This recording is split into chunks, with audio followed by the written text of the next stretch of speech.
Brizola era um agente cubano no Brasil? Sejam bem-vindos para mais um vídeo aqui no canal O Saquarema. Eu me chamo Thiago Araújo e recentemente o X pegou fogo, o famigerado Twitter e as redes sociais comentando sobre os documentos vazados do caso Kennedy.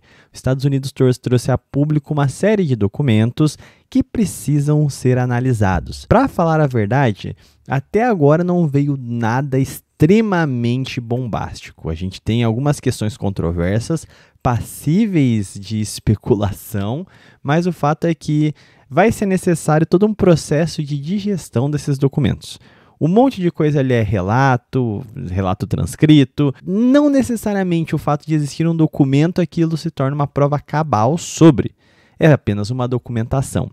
Mas, para além das questões envolvendo danças israelitas, também aparentemente envolvidas no caso da morte do Kennedy, nós temos algo que nos toca aqui no Brasil, que foram os documentos relacionados às movimentações comunistas no Brasil. Trouxeram a público algumas questões de supostamente o Brizola ter recebido apoio, foi ofertado a ele apoio militar, treinamento e afins para que sublevasse no Brasil uma revolução socialista. E eu acho que isso é bastante engraçado, eu não entendi nada da polêmica nas redes sociais, que é dizer que o Leonel Brizola era financiado por agentes externos e ele era um comunista por isso. E é muito engraçado que essa galera não faz ideia do que era o cenário na América Latina, como se formulou os movimentos revolucionários na América Latina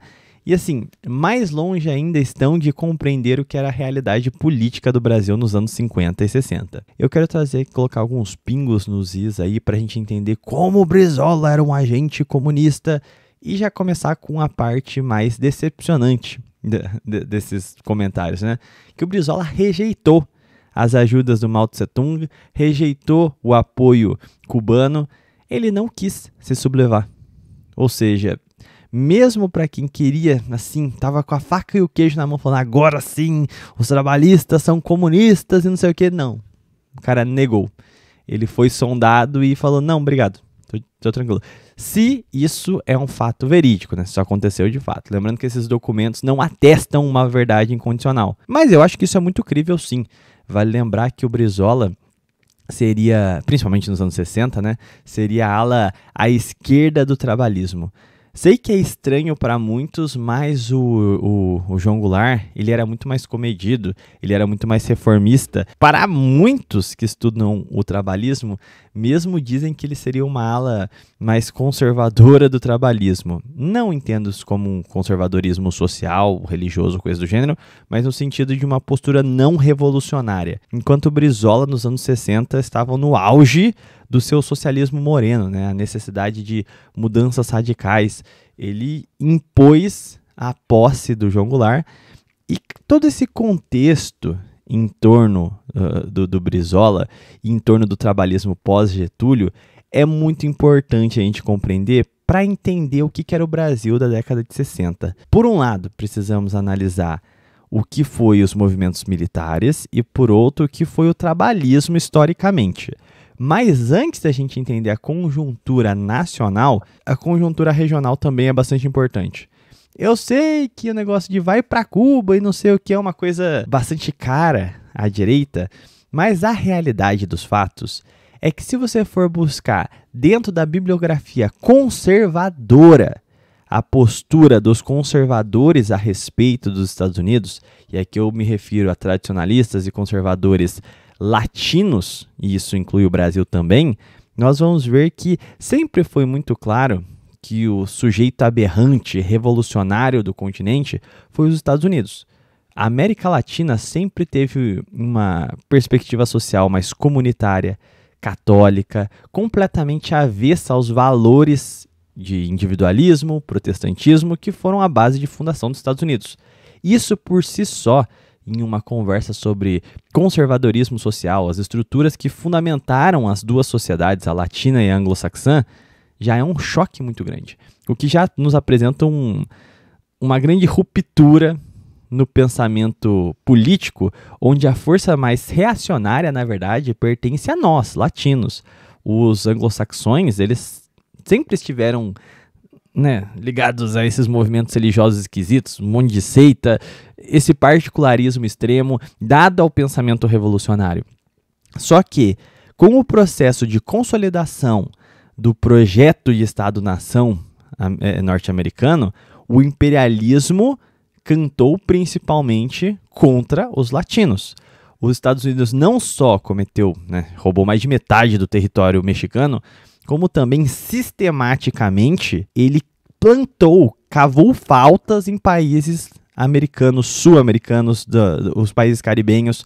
Então o que não faltou foram atitudes covardes e jogadas para rapinar essas nações.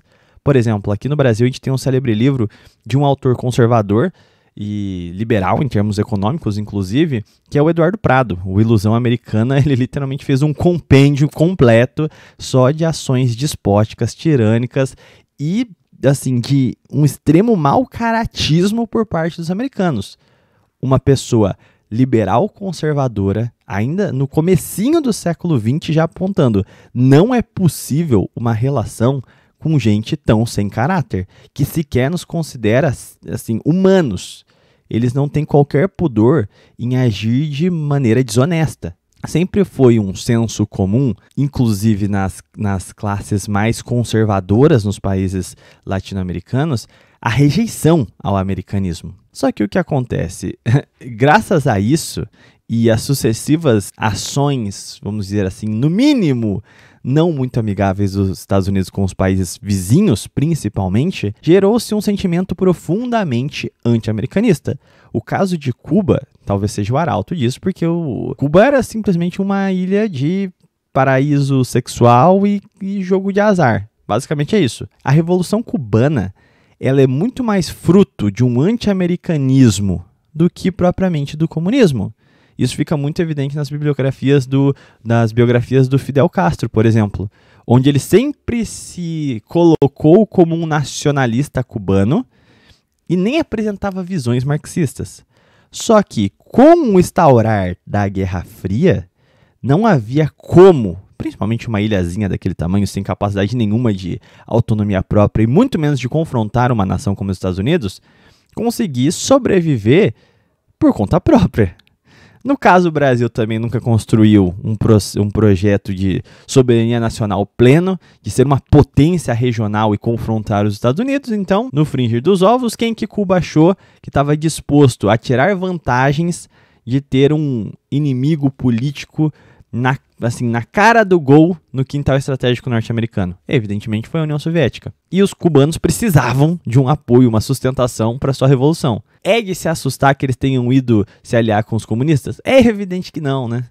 As condições os jogaram para lá. E isso acontece sucessivamente com diversos países na América Latina. E eu diria que todo esse esquerdismo da América Latina não tem nada a ver com esquerdismo. É uma resposta ao imperialismo americano. Isso é, a reação ao americanismo se traduziu no que a gente chamaria de um socialismo latino. Ou seja, se aquele povo é de formação particularista capitalista, como reflexo, como resposta, os países latino-americanos estruturaram respostas coletivistas socialistas. A realidade é essa. Não estou fazendo um elogio e nem estou passando pano para isso. Pelo contrário, ao meu ver, a única resposta plausível aos Estados Unidos e ao tipo de sociedade que ele propaga, a sociedade aberta, liberal, a democracia liberal e afins, seria uma resposta com base na raiz ontológica dessas duas civilizações. Os Estados Unidos é um país protestante. E nós somos um país católico. Eles chegaram onde chegaram, com seu extremo particularismo, a sua cobiça por riqueza, com base na sua formação moral em torno do protestantismo, a moda deles, né? Que chega até a ser ofensivo chamar o que tem lá de protestantismo. Mas enquanto nós deveríamos estruturar o nosso modelo social com base na nossa catolicidade, com base naquilo que nos formou quanto povo. Então, isso naturalmente resguardaria uma justiça social, resguardaria uma equidade de condições, um grande projeto de ascensão social. Tudo que a esquerda realmente tem de legítimo e diz defender, a Igreja Católica faz isso de maneira mais justa e honesta. Então, ao meu ver, a América Latina caiu num grande erro ao tentar responder o americanismo com um choro marxista, sabe? Se aliando com pessoas, quiçá, até mais podres do que os próprios norte-americanos. Então, realmente é meio indefensável o caminho que a América Latina tomou. Mas isso é muito evidente até hoje, sabe? Você pega o Nicolás Maduro, que, convenhamos, o regime dele não tem nada de católico, você vai ver a propaganda oficial do cara, é o Nicolás Maduro com Jesus Cristo, tá entendendo? Esses caras, esses caudilhos, eles sabem que as suas populações são profundamente católicas e utilizam desse fato retórico, mas também esta mentalidade, ou seja, a mentalidade de fraternidade cristã e afins, para tentar conectar isso de alguma forma com uma mentalidade socialista. É muito claro esse tipo de propaganda, esse tipo de associação que fazem, não à toa que muitos regimes, muitos governos, muitos partidos de esquerda tentaram cooptar diversos sacerdotes, utilizaram a igreja para os seus fins particulares, né? Tentaram, pelo menos. Isso não é uma coisa preto no branco, não é exatamente nesses mesmos conformes, por exemplo, no caso da Nicarágua, já tem um regime totalmente anticlerical, mas você vê que majoritariamente as esquerdas tentaram se associar com a igreja, muito principalmente após o Concílio Vaticano II, onde houve uma certa retração do tradicionalismo, do combate ferrenho ao comunismo. Essa é a realidade. Até o Concílio Vaticano II, a gente tinha uma postura muito clara, dada pelo Concílio Vaticano I, de combate ao Estado moderno secular, buscando tentar ressacralizar essa sociedade através do laicato, através de uma igreja ativa, ocupando espaços, formando bons quadros. Essa postura, ela tinha como centro negar o materialismo, negar o comunismo e o liberalismo, falando a igreja é a salvação. A doutrina de sempre, Cristo é o caminho. Você não precisa do liberalismo, você precisa do comunismo. Siga a doutrina de sempre. Esse era o discurso.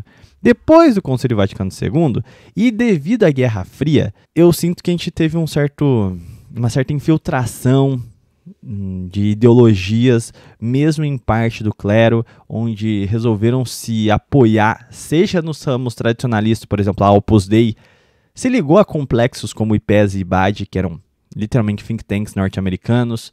Você vai ter padres que vão se contrabandear para a teologia da libertação, mas antes disso já tinha os movimentos de renovação litúrgica, que já tinham movimentações muito estranhas, com pessoas não digo nem comunistas, mas de uma esquerda bastante destemperada, tá entendendo? Esse é um cenário latino-americano. Eu quero só deixar isso bem claro, que o latino, ele não é em origem comunista. Ele é muito mais um anti-americanista, só que ele pegou esse sentimento anti-americano e na Guerra Fria ser anti-americano era automaticamente se alinhar com os comunistas para conseguir financiamento, para conseguir se contrapor ao imperialismo. E é isso que aconteceu. Por exemplo, o caso da Revolução Cubana é o auge disso. É o que a gente estava até brincando em outras lives, né? Fidel Castro nem ligou quando o Mao Tse-tung morreu, mas quando o Franco morreu, ele foi lá e fez algumas celebrações oficiais, decretou luto. Ele sempre louvou a hispanidade da miscigenação e não sei o quê. Ou seja, dá para ver que os países latinos não são comunistas de verdade, sabe? Se houvesse outros movimentos de massa com outros discursos, e principalmente discursos nacionalistas, que orientassem esse caudilismo latino para um movimento de construção nacional, teria muito mais êxito do que movimentos à esquerda comunista propriamente. Entrando agora ao ponto do Brasil. Vamos lá. O trabalhismo, ele se consolida, ele é pensado dentro do Estado Novo. E no Estado Novo havia uma grande conturbação de ideias ali dentro que compuseram o Estado Novo. Então tinham figuras que eram oriundas de certas oligarquias paulistas, com certas tendências liberais. Tinha outros que eram democratas, mas com uma visão social muito forte. Tinha a presença desses católicos mais ligados a esse processo de tentar converter o Estado por dentro, assim, formando essa reação católica, né? Ou seja, formando nomes para ocupar espaços públicos, ocupando espaços e afins. Esse movimento resultou na CLT e diversas outras legislações sociais. Então a gente tinha, dentro do governo, a gente chegou a ter, né, pessoas de orientação já beirando ao comunismo, já teve integralista, cara, teve de tudo um pouco. Então era um grande jogo de equilibrar pratos.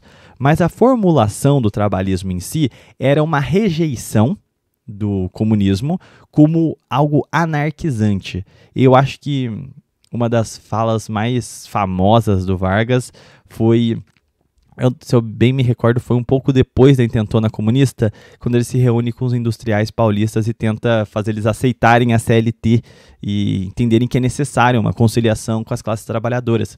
E aí tem a carta dele, né? Esses imbecis não entendem que eu estou tentando salvar eles do comunismo. Ou seja, o pensamento varguista, que depois vai se transmutar no trabalhismo, era justamente uma conciliação de classes. Ou seja, para evitar que a sociedade caia na tirania do capital e, consequentemente, passe a gestar os movimentos anárquicos do comunismo, que é a sublevação e a violação de todos os direitos naturais, você precisa de um regime de conciliação e amortização dessas diferenças.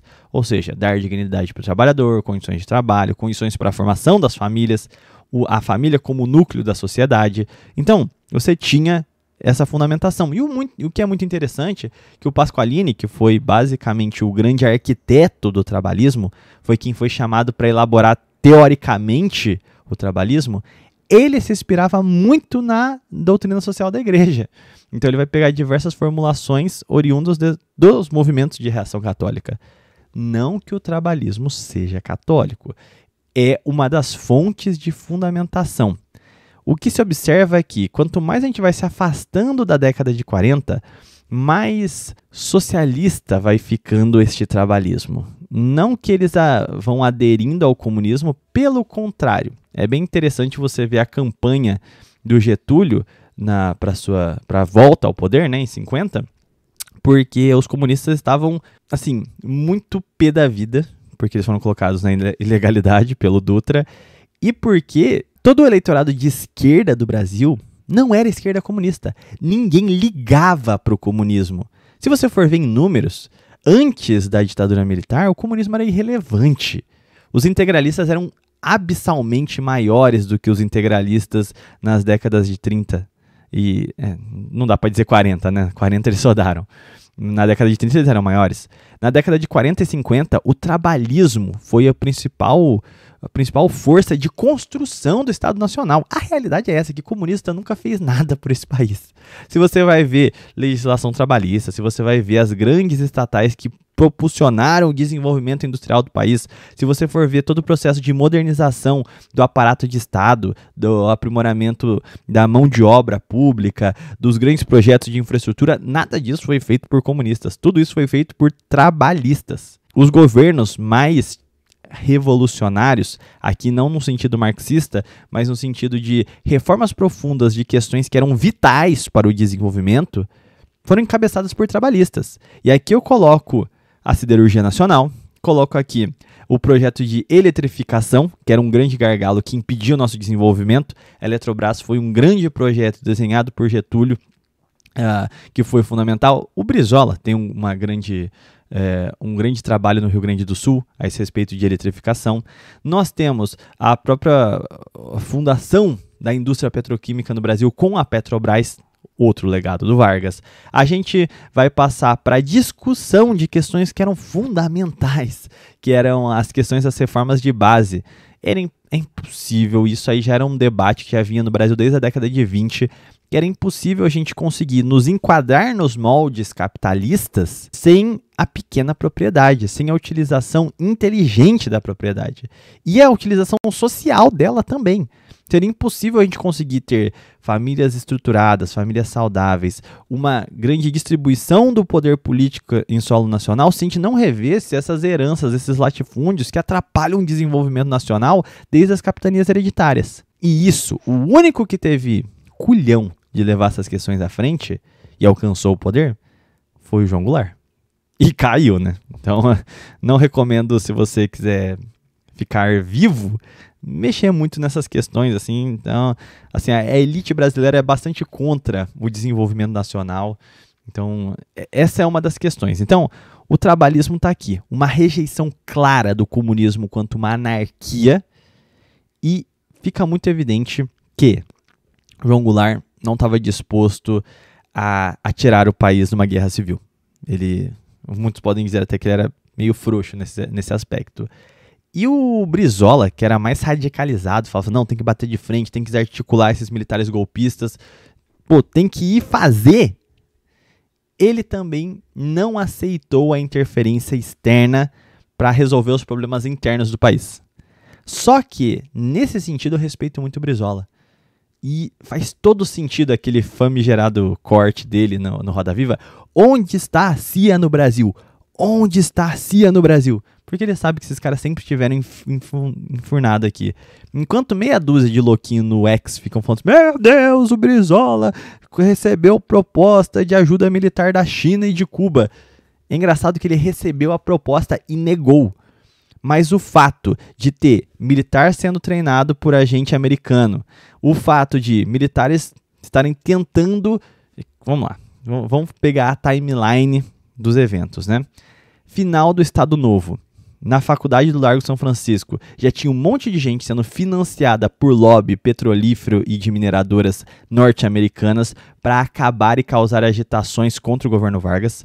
Militares brasileiros na Segunda Guerra começam a criar ligações muito escusas com militares e gente do Departamento de Estado norte-americano e, estranhamente, o Vargas vai ser deposto e o Estado Novo vai para as cucuias com uma revolta militar.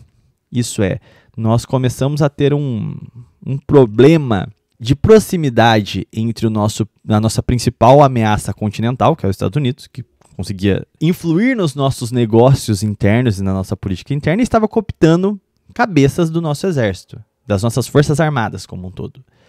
Esses mesmos militares derrubam Getúlio, depois Getúlio volta ao poder, classes de cadetes, que são representantes de empresas estrangeiras que chegaram aqui durante o governo Dutra, a mídia que começa a receber capital ocidental, toda essa gente ela se volta numa campanha brutal contra o Getúlio e depois uma campanha total, guerra total contra a fundação da Petrobras. Tudo isso banhado com muito dinheiro de ExxonMobil, de Shell, de assim, o capital anglo-saxão estava se fazendo muito presente na nossa vida política. Ou seja, cooptando intelectuais complexos e pés e bade que juntavam padres, que juntavam jornalistas, que juntavam historiadores, juntavam diversos membros da sociedade falante para se contrapor ao trabalhismo, denunciando o trabalhismo como comunismo, o mesmo trabalhismo que estava literalmente, explicitamente negando alianças estratégicas com comunistas e falando que eles eram fruto da anarquia e o trabalhismo veio justamente para domesticar o capitalismo e impedir que a anarquia, o comunismo, chegasse ao poder. Mas os americanos, né, estavam aqui patrocinando todo esse discurso de que nacionalismo é comunismo. Você querer ser detentor dos seus minérios, coisa de comunista. Mas eles podem, né? Eles só fazem com empresários nacionais, né? Ou seja, protecionismo, coisa de comunista. Política industrial, coisa de comunista. Mas os Estados Unidos fazia os dois, né? É aquela coisa. E aí, na década de 50, você vai ver uma sucessão de quedas com dedinhos norte-americanos de presidentes nacionalistas. Aqui no Brasil foi Getúlio em 54, mas você vai ter o caso na Argentina, casos no Egito, você vai ter por tudo quanto é canto. O nacionalismo, que foi um resquício da Segunda Guerra Mundial, tinha que ser eliminado e varrido do mapa. E a melhor forma que o governo americano, principalmente representado nos governos republicanos, encontrou de derrubar sucessivamente esses governos nacionalistas que poderiam vir a impedir o imperialismo norte-americano e consolidar vias soberanas destes países, foi justamente essa retórica de falar, se é nacionalista, é comunista. Então, tá tudo junto. Cuidado com o perigo do comunismo. Buço, o comunismo veio matar sua família. Basicamente essa era a propaganda. E nisso ia cooptando militar, ia pagando salarinho para intelectual, para articulista, para colunista, para jornalista. Vocês sabem como é que funciona isso aí, né? Esses movimentinhos financiados por Open Societies da vida já estavam aqui há muito tempo, só que antes era pela via da direita e não da esquerda. Isso a gente pode até fazer um retrospecto antes, né? Os militares ensaiaram diversos golpes. Derrubaram o Estado Novo, fizeram uma pressão, iam derrubar o Getúlio, mas Getúlio se antecipou, fazendo uma sacada política. Tentaram impedir a posse do JK. Tentaram impedir a posse do João Goulart e, por fim, de fato, deram um golpe em 64. O Adriano Benagnon, que era o economista do Prona, saudoso Dr. Enéas Carneiro, do partido do Dr. Enéas, né? Ele dizia, o verdadeiro golpe contra o Brasil não foi em 64, foi em 54. Quando você pega o governo que sucedeu o suicídio de Getúlio, já tá tudo ali, sabe? Goodin nas pastas da Fazenda, liberação, assim, entrada das multinacionais aqui. O Dutra já foi isso. Quando o Vargas caiu, houve um esgarçamento brutal das reservas que estavam sendo acumuladas para o fundo de eletrificação e para a fundação da indústria petroquímica. Atrapalhou tudo. Tudo que havia sido calculado, preservado. A saúde das finanças no Estado Novo foi esgarçada com a crise cambial no governo Dutra, que, lógico, já havia colocado alguns nomes liberais nas pastas da economia. A mesma coisa acontece depois da queda do Getúlio. E depois a mesma coisa acontece com o Castelo Branco, da escola de Sorbonne. É de se assustar quando você pega um Goodin e um Campos entrando nos governos logo após a queda dos governos de Vargas e depois o de João Goulart. É de se assustar para alguém? Evidentemente que não. A gente pode fazer um outro vídeo à parte sobre a questão do regime militar, né? Sobre como houveram golpes dentro do golpe que deram uma sanidade ao regime militar, mas o fato é que o regime foi posto com o auxílio total dos Estados Unidos, sabe? Enquanto o Brizola estava tentando fazer uma luta com honra, não vamos aceitar interferência estrangeira, os militares, esses intelectuais, esses polemistas, estavam com o dinheiro atochado na cueca até dizer chega. Então, assim, se tem alguém que é intancavelmente vira-latista, são os setores da direita à época que conclamaram o golpe. Estavam morrendo de medo com um monte de reforma que seria fundamental para industrializar e desenvolver o país. Meu Deus, que perigo. Então, assim, a gente vê toda a conjuntura, a gente tem o histórico do Exército, que já estava ensaiando diversos golpes, o histórico das relações dos Estados Unidos aqui no Brasil. Inclusive, eu tô até com um livro aqui que é muito bom. Peraí. Ai, meu Deus, cadê? Aqui, ó. Do Muniz Bandeira. Relações Brasil e Estados Unidos no contexto da globalização. Esse livro aqui é muito bom. E tem a história da resistência anti-Vargas. Peraí, só um instantinho. Aqui, ó. Esse camarada aqui também, ó. Alta historiador, com carguinhos em empresas de mineradoras norte-americanas, e aqui ele descreve como na faculdade do Largo São Francisco, lá em São Paulo, tinha uma resistência anti-Vargas muito bem articulada, e ele é um norte-americano, com familiares no Departamento de Estado dos Estados Unidos. E aqui ele explica como os jovens, os liberais, se levantaram contra a ditadura de Vargas e não sei o quê. Sim, é literalmente a prova de toda aquela galera que estava se fazendo lobby para derrubar o Vargas, para impedir a fundação da Petrobras, para tentar reverter a lei de nacionalização do subsolo, que basicamente queria rapinar tudo que tinha aqui, estava financiando escancaradamente diversos grupos de direita, diversos grupos liberais. Tipo assim, é tudo tão declarado que chega absurdo alguém achar suspeito o fato do Brizola ter rejeitado a ajuda cubana e chinesa. Cara, e eu digo mais, eu acho que ele ainda teve muito pudor. Ele ainda negou, sabendo que os Estados Unidos aqui já financiavam um monte de gente.